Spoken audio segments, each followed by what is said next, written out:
Pastora, uma pergunta. Quais foram as maiores perdas que você teve na sua vida? O quanto você aprendeu com essas perdas? O quanto elas te ensinaram? As minhas perdas foi onde começou o evangelho, né? Foi justamente nas perdas. Porque no campo espiritual, dentro do candomblé, eu não tinha perdas, pelo contrário, né? Porque lá você consulta, eles te pedem, você dá e você recebe. Ele só não te fala o quanto você vai ficar preso dentro daquilo que você está pedindo. Só que Deus já tinha um projeto na nossa família, porque a minha bisavó era crente. Então, quando chegou na geração da minha avó, todos foram para o candomblé. Só que a Bíblia fala que quando um escolhe a boa parte, vai chegar até a 1000ª geração. Aí na geração da minha prima Fernanda, minha prima Flávia, começou a conversão. Só que a minha prima Fernanda e Flávia, elas são pessoas tranquilas. Tá, a família não tem muita credibilidade, porque as meninas nunca aprontou. Elas eram meninas tranquilas. O passeio delas era ficar vendo televisão com a minha irmã, ir para uma biblioteca. Só que a Melina era a ovelha negra da família. Eu era da pá virada. Eu andava com gente que não, né? Manto rebe, entendeu? Você já sempre Eu pulava a janela. Sim. A minha avó fazia trabalho para me prender em casa. Eu tava na rua. Eu andava com gente perigosa. Eu gostava da sensação de perigo. Eu tinha amigos do comando, entendeu? Me ligava, meu apelido era Brigadeiro. Eu falava, Brigadeiro, o salve é tal lugar. Eu falei, perdeu, tô lá. Pulava a janela, desmontava o telefone para minha mãe não conseguir me achar, entendeu? E hoje eu sei que naquela época minha avó falava que eu era arteira, mas não era Deus me preparando. Porque para onde Deus ia me inserir, eu não ia poder ser covarde. A minha primeira pregação no Rio de Janeiro foi na frente da Boca da Maré.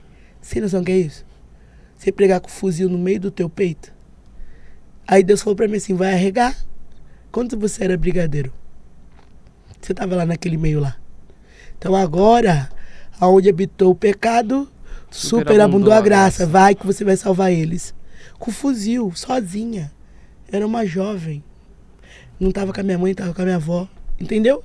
Então eu entendo isso, que tudo, desde o ventre, tudo que eu passei, porque eu passei rejeição na barriga da minha mãe, eu passei exclusão.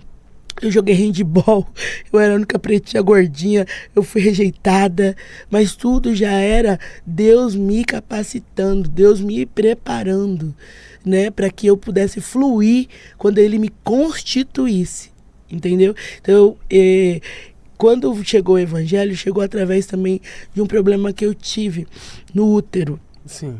Eu estava trabalhando numa instituição financeira. Foi a única época da minha vida que eu fui magra, que eu sempre fui gordinha, sempre. Sim. E nessa época eu tava muito bonita, tava me sentindo. Minha irmã já era crente, já tinha pago preço 7 anos. Deus usando os profetas falando que Deus ia me tirar. Eu tava no nível mais alto de balada da minha vida. Eu saía todos os dias, eu dormia só 2 horas por dia. Porque aqui em São Paulo, você sabe, né? Quem quiser ir pra balada, tem balada todos os dias. E eu ia, não em São Bernardo, eu vinha pra Moema, meus lugares de sair era pra cá. E a minha mãe já não aguentava mais me ver desse jeito. Eu chegava 6 horas da manhã, saía 8 horas pra trabalhar. Aí a minha irmã fazendo campanha a propósito, só que minha avó ainda não tinha se convertido, ainda tinha gira, eu ainda gostava disso. Quando eu não ia no centro da minha avó, eu ia no centro da mãe das minhas amigas. Escondido. E Deus revelou, porque Deus é terrível, meu filho. Quando tu busca, Deus mostra tudo que você tá fazendo, porque minha avó não queria deixar eu trabalhar pra ela. Então o que eu fazia? Ia fazer trabalho no centro das mães das minhas amigas. E aí chegou um momento que chegou a hora de Deus me converter. Porque era tão engraçado, eu gostava muito de ler carta, jogar búzios, desde nova, desde 12 anos. E era engraçado que só se pagava a primeira vez. Porque quando eu pagava a primeira vez, as entidades falavam para as pessoas, você não pode cobrar dela, porque ela só vai poder vir aqui até os 17 anos. Então eu tinha 4 pessoas. Já falava? 4 pessoas falavam para mim. Uma era do tarô. Eu tinha uma velhinha que ela era maravilhosa, irmã Nena. E eu falo, as pessoas falam assim, pastora, como a senhora pode falar isso conhecendo a Bíblia? Posso falar, porque ela era maravilhosa.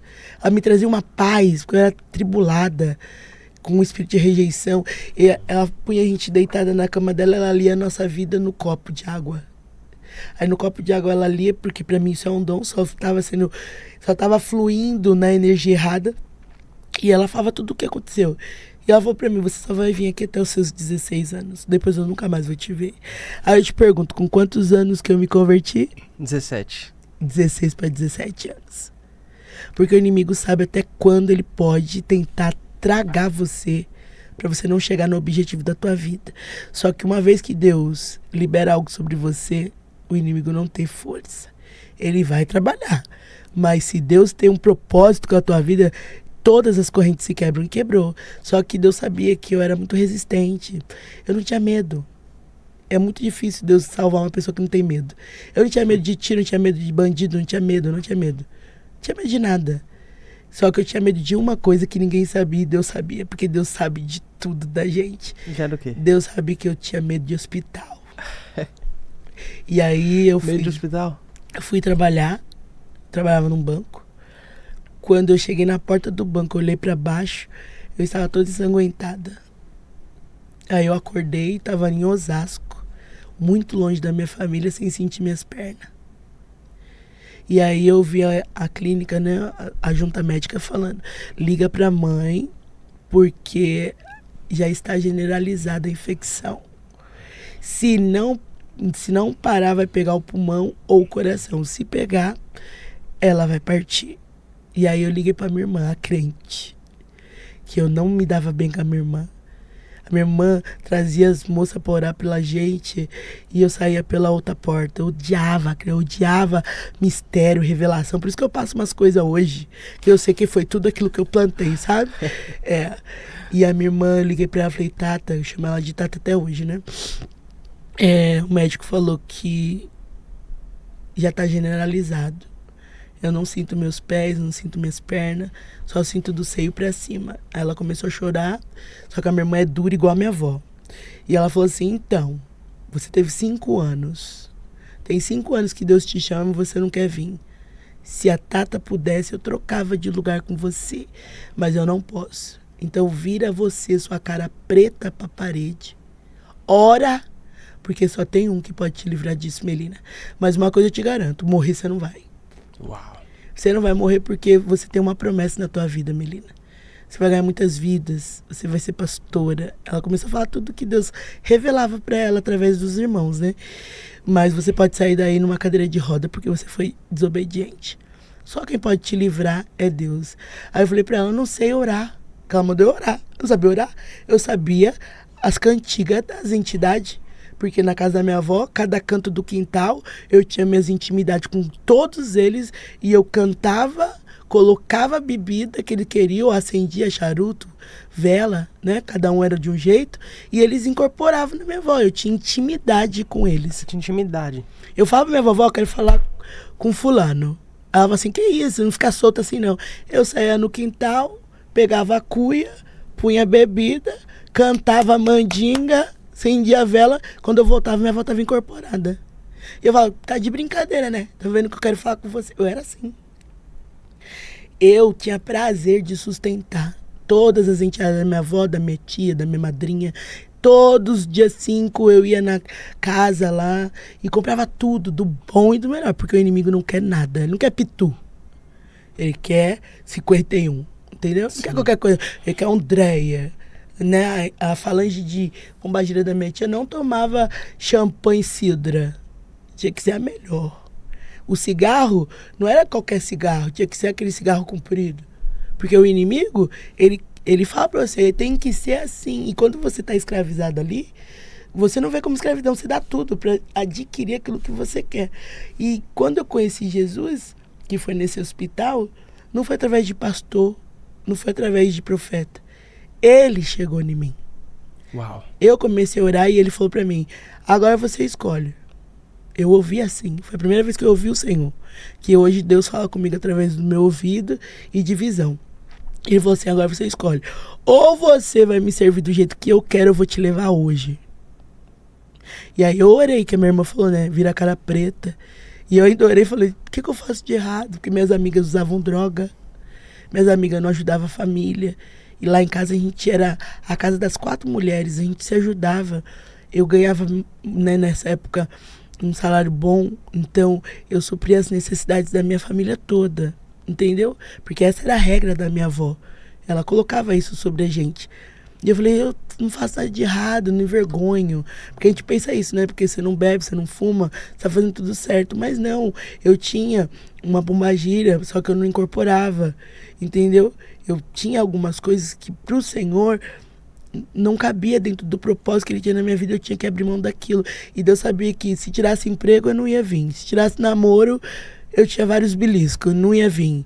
Ele sabia que eu não ia vir, então ele sabia. Só ela tendo medo de morrer, porque ela tem medo de hospital. E ali foram 15 dias. Aí quando eu orei de verdade, quando eu chorei, quando eu perguntei pra Deus tudo que eu tava fazendo de errado, que ele abriu um telão e começou a me mostrar desde os meus 7 anos, eu enganando minha mãe, tudo que eu fiz de ruim, até eu chegar ali naquela porta daquele banco, que foi quando eu fiquei doente. Aí ele falou, abre mão de tudo e me segue. E eu fiz um voto ali. Eu aceitei Jesus ali. Falei, Senhor, se o Senhor deixar eu sair daqui com meu útero andando, eu vou te servir. Uau. E eu não vou te largar. Só que eu não tinha noção do que eu tava falando. Falei, eu não vou te largar, Senhor.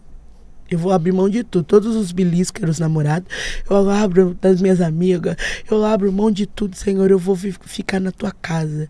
Aí cheguei em casa, né, que nem o espinho da carne, tenho isso até hoje. Quando vem o meu ciclo, é uma dor muito grande, é como se eu tivesse 1000 agulhas por dentro, que eu tenho um problema no útero. E é o meu espinho na carne, pra Deus me lembrar todo mês o que eu falei pra ele naquele hospital. E aí eu cheguei em casa, pensei que minha mãe ia me abraçar, que a minha avó, minha irmã ia me levar pra igreja. Minha irmã tava com a minha sobrinha pequena, não podia sair. Minha mãe tava fazendo faxina, minha mãe adora fazer faxina até hoje. E minha avó na Corimba. Eu tava sozinha. E eu tinha que procurar uma igreja. Que eu falei pra Deus que eu ia me batizar. E eu fui andando, não tinha dinheiro. Fui andando do Ruge ao centro de São Bernardo, dá mais ou menos 1h30. Entrei na Renascer. O bispo Betão tava pregando, ele parou de pregar, sabe? Renascer não entrega a profecia. Uhum. Ele começou a falar, tem uma moça aqui que saiu do hospital. Começou a falar tudo. E Deus falou pra mim que você só veio aqui porque você quer se batizar. Quando ele acabou de falar, eu já tava lá no altar chorando sozinha. Eu me batizei sozinha. Então eu falo, querido, quando você quer e tem um propósito com Deus, você não precisa de ninguém. Você precisa estar com Ele.